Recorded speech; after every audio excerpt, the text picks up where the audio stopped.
স্বাধীনতা ফিরিয়ে এনে দিয়েছে। কাজে আমি আজকের এই অনুষ্ঠান থেকে তাদের জন্য অন্তরের অন্তঃস্থল থেকে মহান রাব্বুল আলামিনের কাছে ফরিয়াদ করছি যে আল্লাহ তুমি তাদেরকে উত্তম পুরস্কার দান করিও। সম্মানিত বোনেরা, আমরা আজকে এখানে উপনীত হয়েছি যে জন্য আমাদের এই 14 নম্বর আসনের যিনি প্রার্থী তিনিও একজন মজলুম। ফ্যাসিস্ট সরকারের আমলে ত্যাগ এবং সংগ্রামের যে প্রতীক ছিলেন আরমান ভাই।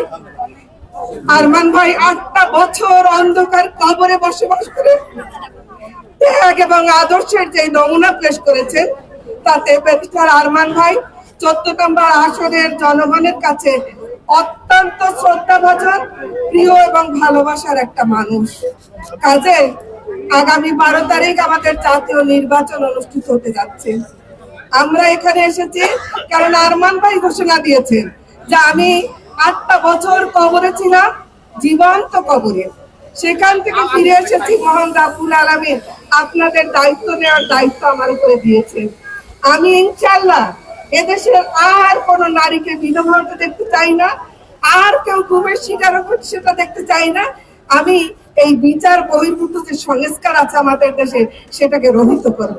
আমরা সেই আশায় বুক পেতে এসেছি যে আমরা 12 তারিখ ব্যালটের মাধ্যমে আরমান ভাইকে বিজয়ী করে আমাদের জন্য সেই নিরাপদ সমাজটা আরমান ভাই উপহার দেবে, সেই আশায় আজকে আমাদের এই মিছিলে, নারীদের এই মিছিলে যিনি উদ্বোধন ঘোষণা করবেন তিনি হচ্ছেন বাংলাদেশ জামাত ইসলামীর কেন্দ্রীয় শুরা এবং কর্মপরিষদ সদস্য, বাংলাদেশ